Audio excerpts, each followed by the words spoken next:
Good morning, Butterfield Trail Village. How's everyone doing today? Good. This is a good crowd. I guess everyone was busy in the garden last month. We didn't have a very big crowd.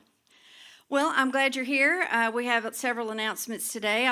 Would like to start with programs and events. A couple of reminders. Campus Shuttle for residents is a very nice convenience that transportation offers. And you would call the front desk if you need shuttle service to wherever you would like to go on campus.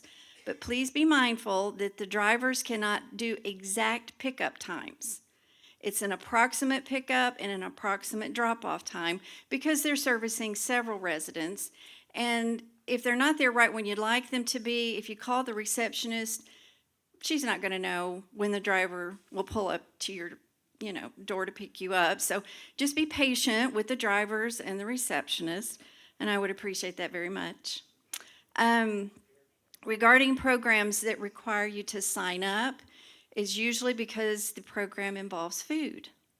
And so if I have 100 people that sign up, but 140 show up, I may run out of wontons or cake or cupcakes. So like we had the campfire musical the other night. So I just would encourage you when you get your calendar at the beginning of each month that you look it over, and particularly anything that has the R, and if it involves food, go ahead and come down and sign up. You can even call Roger and he'll put your name on the list if you're busy and you can't come down. But it just stresses my department out. It stresses dining out to not know exactly how many are going to come. Yes, I understand people have to cancel, things come up, no problem. But if you could, just be mindful of that and sign up at the beginning of the month and write it down somewhere so you remember that you signed up. Okay, so August is full of fun things. We've got our usual fun stuff, but I'm starting something new on Monday, August 4th, 4 o'clock here. It's going to be called the LP Lounge. I've got a turntable and albums. And we're going to reach back into the 50s and 60s to the space age pop music. Some of you may remember it being called bachelor pad music. And it's amazing. It is so fun. And when you hear it, you're going to go, oh, I remember that. It's usually instrumental only. There's no lyrics. Some of them are from B movies that you might have seen or remembered, but it's just going to be fun. And of course, you can BYOB, which will make it even more fun. Thursday the 7th and Wednesday the 13th, we're going to have a presentation on Alzheimer's disease. Helen McElree will have opening remarks, and then there'll be an educational documentary that she'll show in 2 parts. The first one is the basic pathology of Alzheimer's disease, and the other lecture will be the risk factors of developing Alzheimer's. Interesting topic. We should all know what's coming, what's going on, what we can do to help offset any disease of that nature.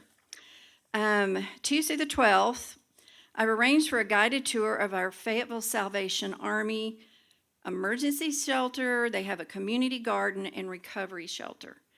If you've ever wondered what they do in the south part of town, this is your opportunity. And they're hosting a lunch and learn for those that sign up to go. And I think they're very excited. They've done some remodeling, and they just want to explain how things have changed over the decades with the Salvation Army. So I hope you can visit that wonderful staff with me. Tuesday, the 12th of August is the deadline for the Branson trip to see David, at the Sight and Sound Theater. The notices already went out, so there's a sign-up sheet at the book, but you have to be signed up by August 12th if you would like to go. Thursday the 14th, how many of you have used Stein Rehab before? Nobody? Well, they're a wonderful team, just as you're walking into healthcare center to help you rehab, and they're going to give a little presentation in the convocation room on the 14th about how to properly use a walker. You may be considering buying a walker. You may have a walker that just makes you hurt. There could be so many different needs you have regarding a walker, but they're going to help you understand the walker you have, make suggestions if you're looking into getting one, so you're doing your body the best favor you can, proper posture, everything like that. So I hope you can join that team. Friday the 15th, Caribbean Vibes, dinner and dance. Back during COVID, we had a concert dance in the big parking lot so we could spread out. And it was a Caribbean night, and it featured the Banana Pan Oil Band, the Banana Oil Pan Band. And I don't know what that means other than they bring steel drums. No bananas needed. But we're going to have a wonderful Caribbean dinner and some music. You can dance, and I just encourage you to dress up in your fun tropical attire. And then on Monday the 18th, we're having a guided tour of the Don Tyson School of Innovation. You retired educators, you really need to visit this school. It's going to be very informative. It'll talk about their curriculum and different things that they're doing to help students advance in various ways that I'm assuming they're not having the opportunities in public schools to do. And then, how many of you attended the Bach to Beatles concert where the 4 young people came with the violin, the cello, the viola, and they'd had a wonderful program? Well, they're coming back. They'll be here Saturday the 23rd, and this program is titled Classic Rock Concert. And everybody's saying, rock? What? Trust me, the songs that they've selected from pretty much the 70s and 80s, you will recognize because they are from movies, commercials, and they are such high energy artists that I know you're going to really enjoy hearing them perform. Okay, well, that's all I have.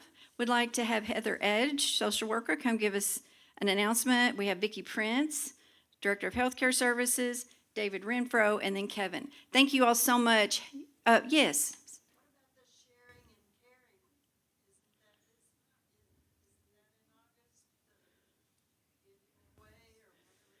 The giveaway for the sharing and caring that I think you're slowly learning about will be announced formally in a memo to every resident and give you the procedures of how to participate. We're still working on that, but it's not until August that we'll set up here in the Performance Hall on August 19th, which is a Tuesday, and then we'll have the giveaway on Wednesday the 20th and 21st. Okay? It's not going to be on your calendar. That's not something we want the world to know about. That's an internal type program. So you'll get a memo about that with the details. Okay, Heather. Good morning, Butterfield. Well, after everything that Ricky talked about, I only have one thing, and it's not until September. But I just wanted to make everybody aware that now we're coming to the end of summer. September is so close, and so our second annual Socket to Alzheimer's event is going to take place on September 19th. And for those that attended last year, we had a wonderful time trying to raise money for the Alzheimer's Association. We raised over $15,000. So I am so thrilled and blessed that we were able to do that. So again, September 19th is going to be the Socket to Alzheimer's event. It will be here in the Performance Hall. We do have the opportunity for you to sign up to sponsor a table with different sponsorship levels and different benefits for each table that you do sponsor. Again, all of the money goes towards the Alzheimer's Association. Please dress in your favorite 50s and 60s attire, your poodle skirts, your leather jackets. Those that attended last year, they looked very, very stunning. It was great. And I'm going to have the information on the table in the middle of the lobby there with the flowers on it. So please join us for that day. All right, Vicki? Hello all. This is second time in a row, so I guess we're heading in a good direction. I know you all got the memo, but I just wanted to say it again that we have officially hired our Director of Nursing, and I am so pleased. The position, as you are well aware, has been vacant for nearly a year. We've had a lot of applicants, but those were not the fit that we needed. The person that we have hired is very seasoned. She has nearly 20 years experience, and 8.5 of those are as a surveyor with the Office of Long-Term Care, and she was a surveyor here years ago. And since that time, she has always been intrigued because we are a very unique group here. If you are wondering, she was the person that we did hire last year as the educator, but then had a personal situation and had to step back. And so timing is right. She is thrilled to be moving here from Little Rock. And so when she starts at the next town hall, I will introduce her officially. And if you would like to have her at your floor meeting, let me know and we can make our rounds and introduce her. But her name is Elise Ford. And so she's going to be here on August 4th. And so it's going to be a whirlwind, as you know, but give it a little bit, and then we'll start making rounds out to the general area. And then as a follow-up, I introduced you to Randy Sargent last month, and I am happy that I'm getting lots of positive comments on her. She is very engaged with all of our different departments, and there's a noted improvement, and so I appreciate the feedback, and on to more happy things with healthcare. So.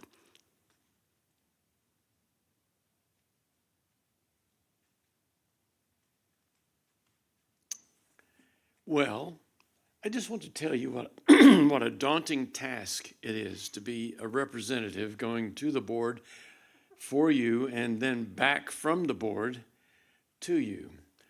I will tell you, like on Monday, we talked about how there was a proposal that had they considered locating the assisted living attached to this building. And yes, they have considered all of those options.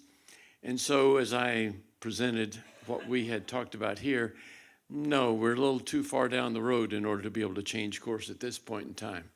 So I do have confidence in both the board and those whom we have hired to represent us and to design for us an assisted living facility.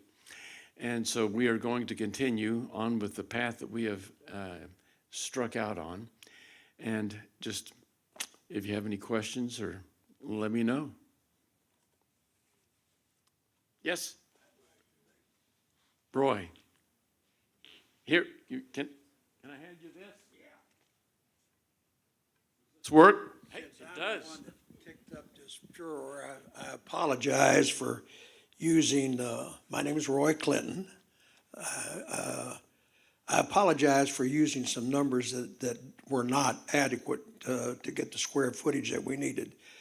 But the primary problem that I saw was a couple of things.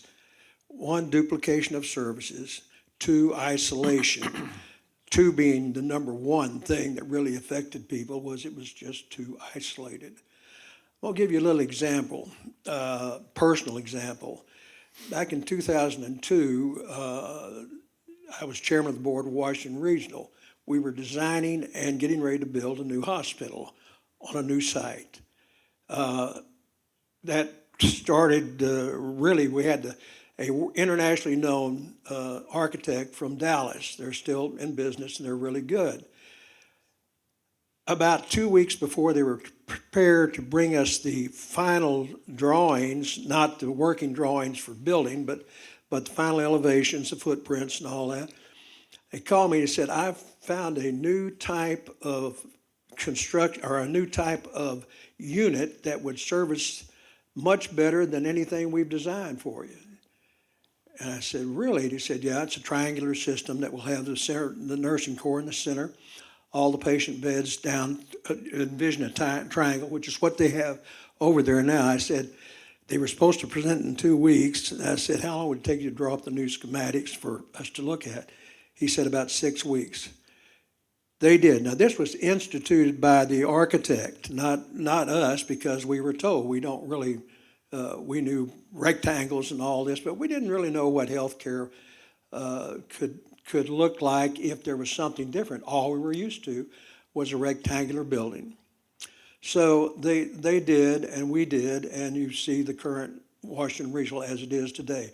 I must say that I was chairman of the board. The reason that both Butterfield and Regional have been so successful is that they are locally governed. And I take my hat off to the local governance that, that has provided guidance for and decisions. But it doesn't mean that we can't change our thoughts. And I think the problem is that I've been told that it's best to have 50, somewhere between 40 and 50 for a unit our size, 10% of our population. Is that correct? I mean, is that, Yes. it's not a law, but it is a suggestion. Yes. So that would be, in this case, we have 420 residents, that'd be 42. But that is not, well, let me put it like this. If we build less than that on this side, it's not even that's the big problem, it's the isolation. And even though we will compound a problem that, because we'll have to duplicate a dining room. We'll have to duplicate, a dining room, a kitchen. We've talked about putting a bistro out there because it is isolated. We're trying to make it the amenities for them to make them comfortable, but it's still only going to be somewhere in round numbers, probably average census around 45 people with it being there. So having said that, that's kind of basically, I didn't want to, I never had a chance to really talk, and David pointed out something very good. He says, it's tough being the lightning rod between the board and the residents. It's electrifying. Well, yeah, appropriate. But, so perhaps we need to have a little more I don't want to be, I know Kevin gets a lot of suggestions, and everybody has a better mousetrap, and I don't. Or I did have what I thought was a better mousetrap, but I do think that it still deserves, and I don't think we're that far down the road. We certainly weren't at Regional. We weren't that far down the road that they couldn't change, because if you do this and we end up with in and out, we've got what someone told me, Beth, I think is she here? Told me that we had 15 people waiting to go into assisted living. Is that right, Kevin? 11 people going to assisted living. That's 23. We're licensed for 28 beds, and we can get more beds because, as Kevin pointed out, there is a vast amount of over 400 beds available in Arkansas at the current time. So that's no problem for us to get the additional beds.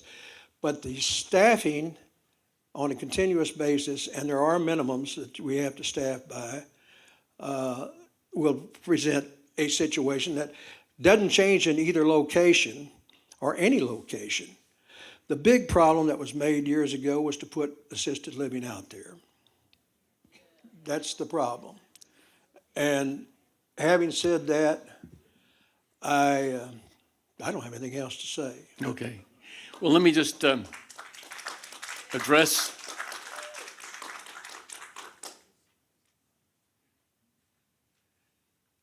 the location that was suggested. And by the way, when Roy talks, you better listen. This guy has done more in Northwest Arkansas than we can all shake a stick at, and we appreciate all of his contributions.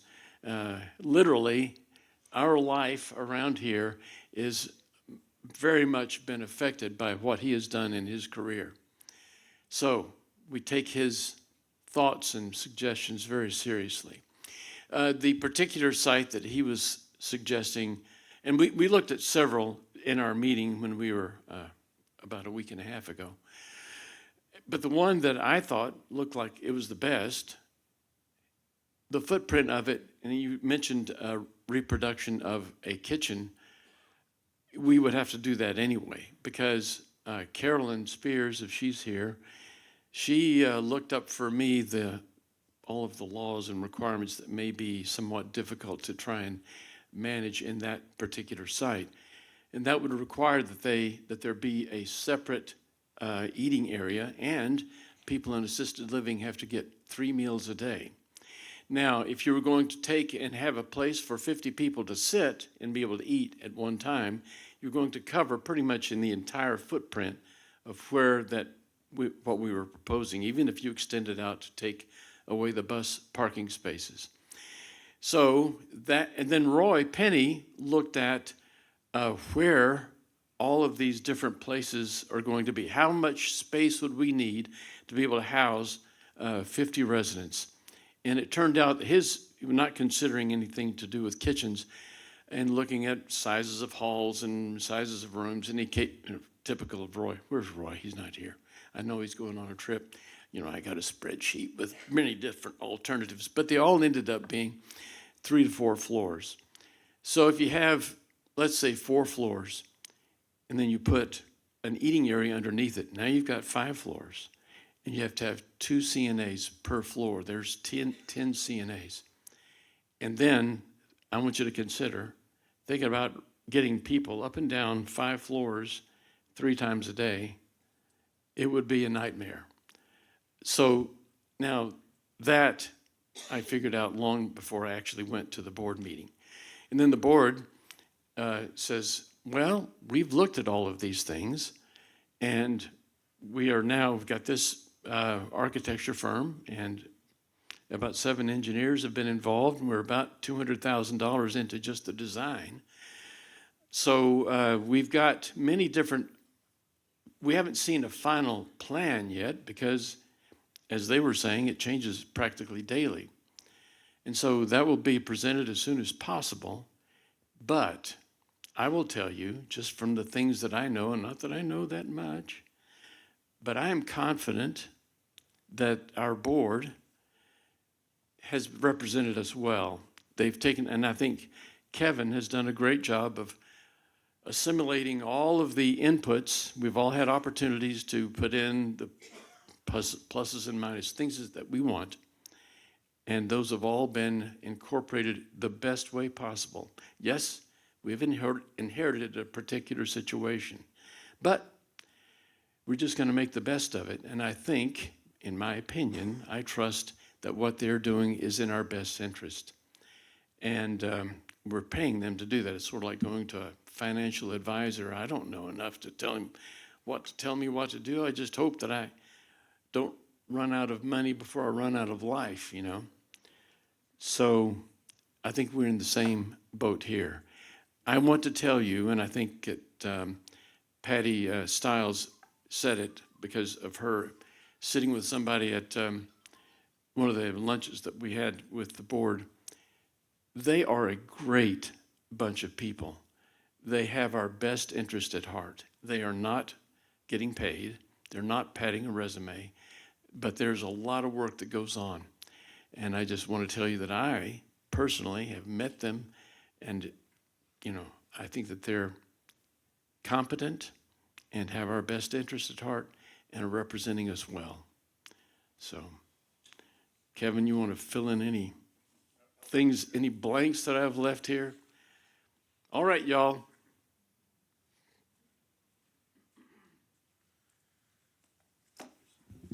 Okay, good morning.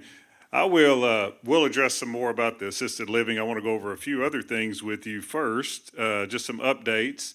We are very excited, like Vicki said, to have our new activities coordinator, our director of nursing hired. We went through a long process of getting them hired. We interviewed a lot of people. We went through a lot of resumes. It was a lot of work, and we feel like we've hired 2 great people that will serve you very well. We're very excited about that. A few of the projects that we've done, I know there's a lot that goes on around here. Just want to kind of update you on what we've done to this point. Capital budget-wise, we did the sinks in healthcare. That was the first thing we did this year. The northeast elevator, we addressed the erosion problem behind the cottages. The foundation problems in about 6 of our cottages had to be addressed. 3rd floor water leaks, the front gate motherboard had to be replaced, and several of these things weren't on the capital budget, so we're having to work these things in. The motherboard on the southwest elevator had to be replaced earlier.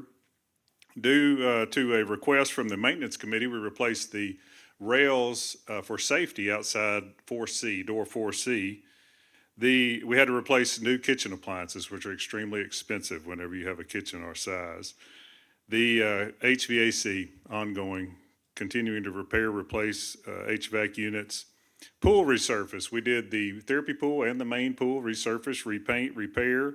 Glad to have that done. It looks 100% better in there. They did a fantastic job. We replaced the gutters, and we still have more gutters to do, and we'll do that when we do our paint project, which I'll also talk about.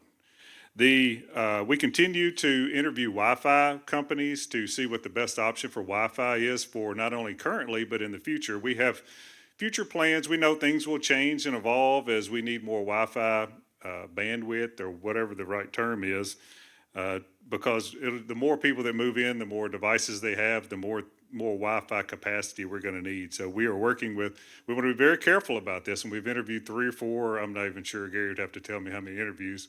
4. He tells me we've had 4 interviews so far with companies, and I think we're getting down to much closer to a great solution. So we're looking forward to doing that. We continue with cell phones. We know it's gotten better for most people, but we're continue to work on the cell phone, the patches and repair, and trying to make that better for you always.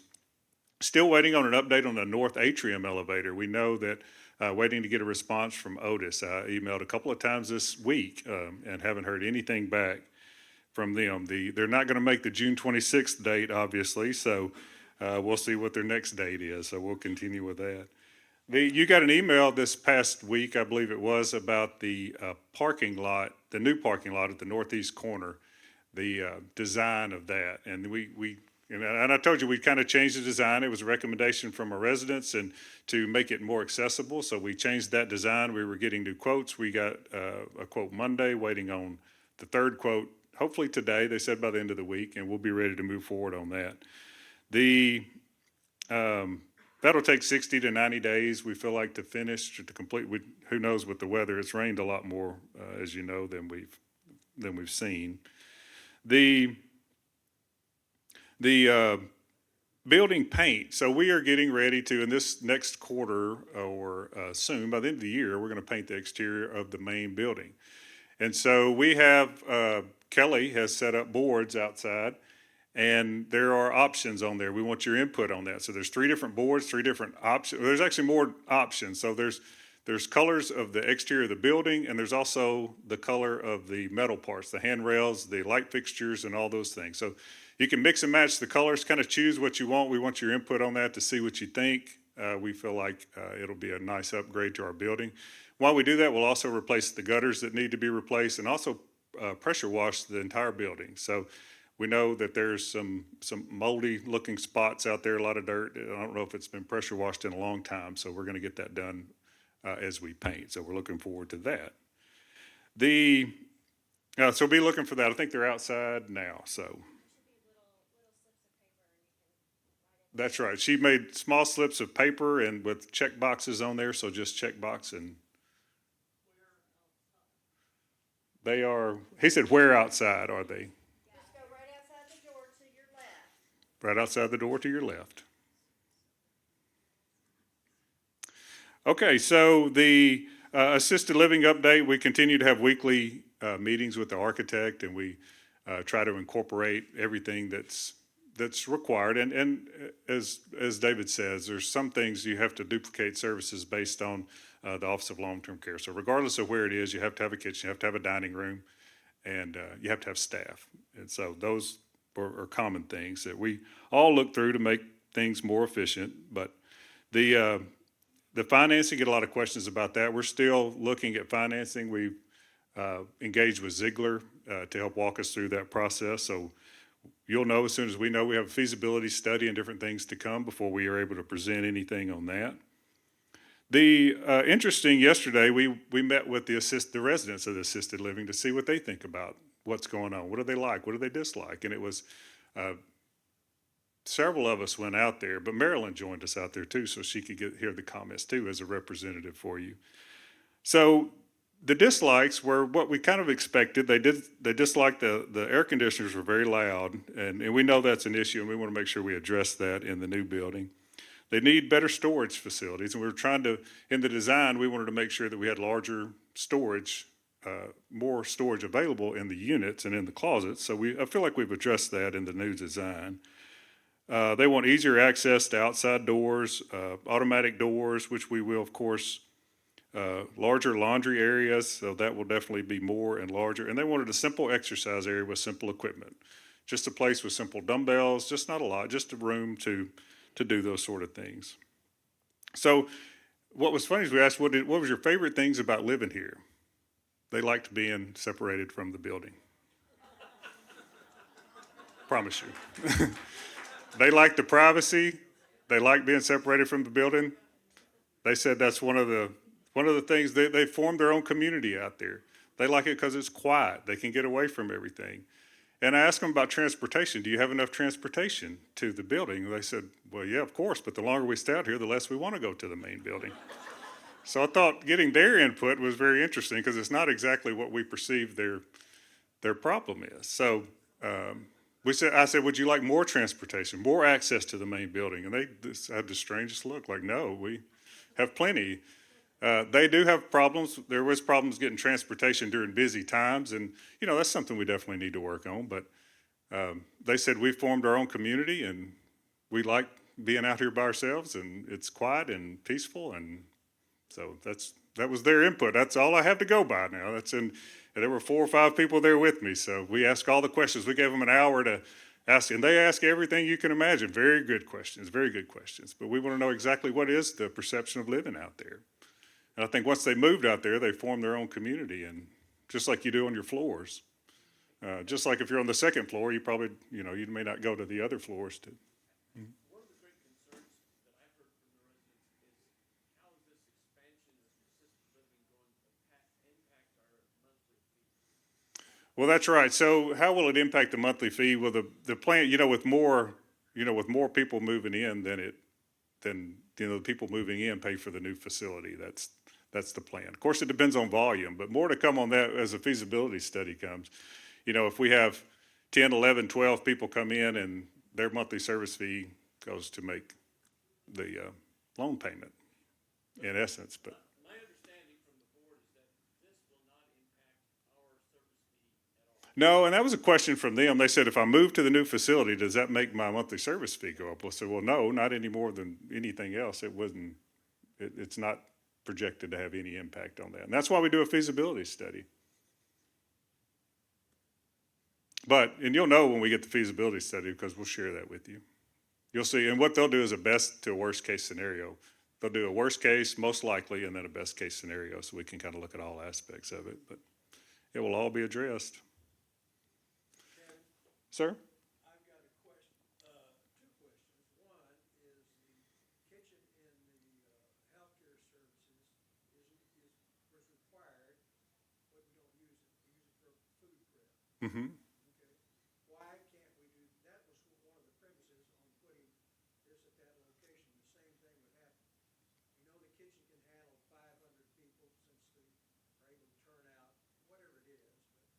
But that's the one thing. And the other is that with this new unit,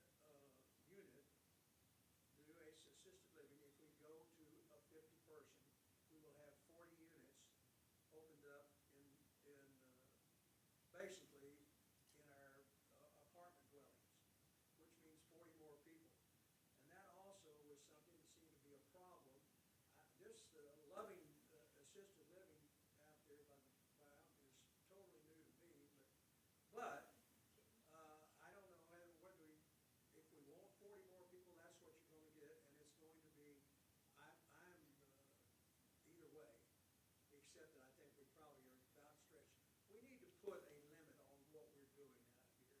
If we say we're going to top it off, because we're not trying to make money, we're trying to assist ourselves and see that it doesn't cost us a whole bunch of money. And so if we say 450 is it, then let's do that and stop tinkering with this because this is I'm not.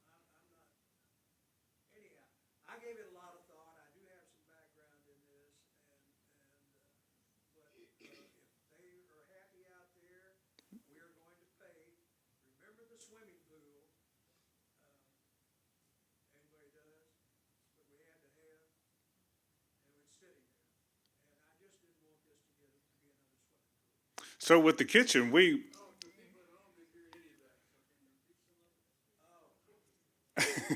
So the first question was about the kitchen and dining services. So staffing will be based on volume. So if we move out there and there's, so, it wouldn't be initially 40 people moving out there. I don't see, because here we don't grow like that because it's only within, we don't take from the outside. So it'll be a slow incremental growth as that. And so we wouldn't fully staff a kitchen just to feed 10 extra people. We would feed people there just like we feed them in healthcare. Or just like we do in assisted living now, we would still cook it here and drive it out there until it reaches a certain volume to where that's just not possible. It'd be the same way, right? It'd be the same way. You still cook it in one place, and that's right. As far as the,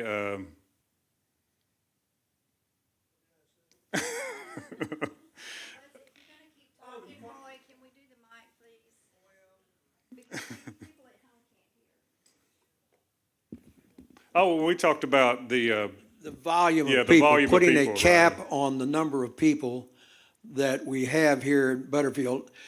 A lot of people want to have a little more growth. A lot of people don't want to have any more growth. And I'm for whatever people want, but. And I hear it both ways. I hear people thinking from one extreme to the other, from But no more if to, we said 450, my point was that we're not in the money-making business. Mm-hmm. We're in the care of the residents. right, and that's what we're trying to do. We're trying to meet the obligation we have by building the additional beds, because we do have an obligation to the residents that are on the waiting list to provide that service.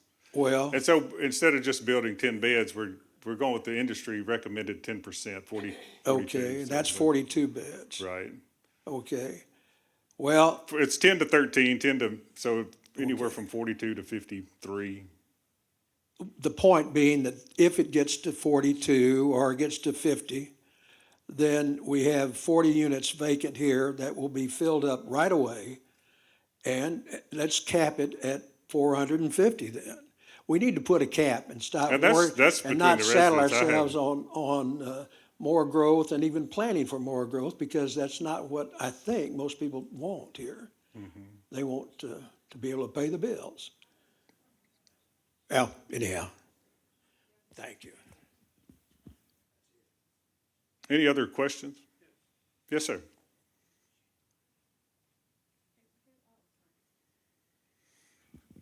You spoke of the fact that most of the people out there are happy with the isolation.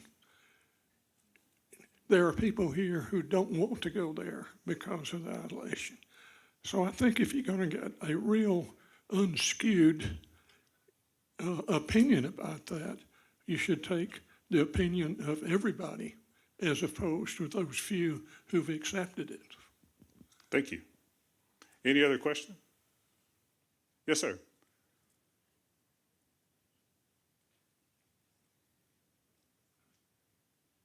It might be beneficial to share some history, since some of you were not here or didn't participate in the building of the first assisted living unit.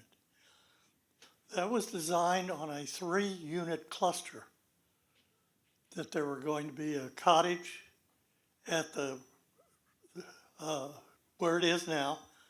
There was going to be one where the Babcock building is, or village home, and one where the employee parking lot, and they would share a common plaza.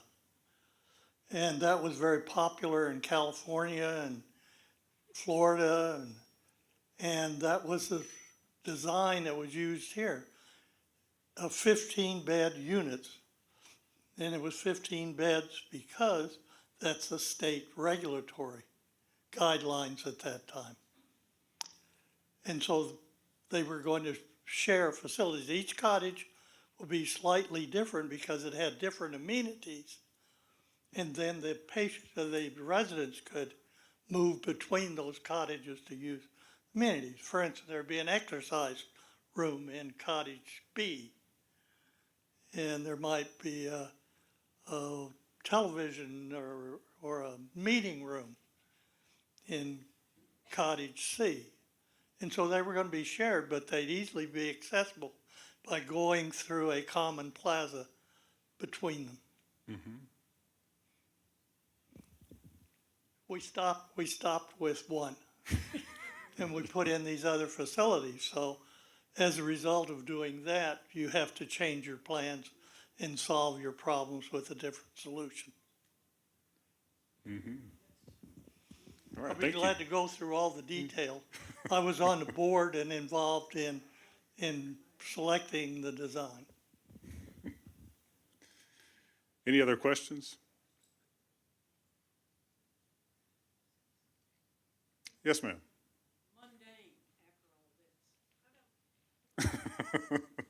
Mundane. I was just saying, this is a mundane question after all of that, but I know the IT department is getting frustrated with Cox, Yes, the yes, constant yes, yes, outages. yes. Are there other options available? So Gary and I actually met this morning to discuss just that, and there really are none for, at that price point, right? So we get an extreme discount to use Cox, you know. If we went any other direction, it may probably triple the price of that. And I don't even know if there's anything available that's not all Wi-Fi based. You know, cable TV is going long gone, and so this is probably the last of the last. And I don't know how much longer we're going to have it. We're going to be forced to do something different probably pretty soon, but it is very frustrating to everyone, I assure you, including the IT department, because they can't control it, they can't fix it, and you know, it's all Cox. But yes, it's very frustrating.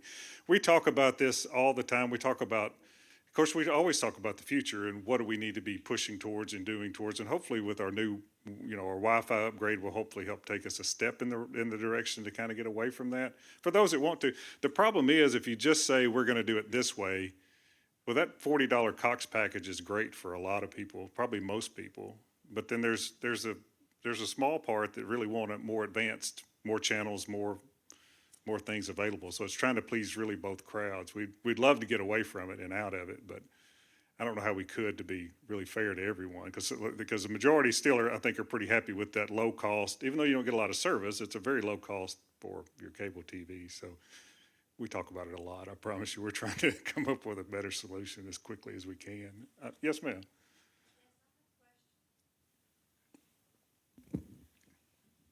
As a new move-in, I brought with me a Sonos system, which is a music system that you can put speakers in different rooms.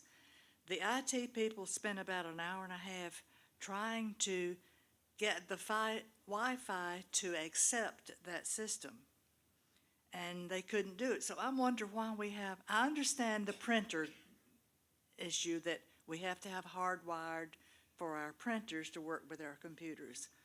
But what is the guard that won't allow an individual to have their sound system installed? That's way beyond my knowledge of IT, I promise you. Well, that- and the guys, they spent an hour and a half or 2 hours trying to make it work and could not do it. So I'll have there to is take a some note sort on of that because I guard. don't have any idea. Yeah. There you go. David Renfro will help you.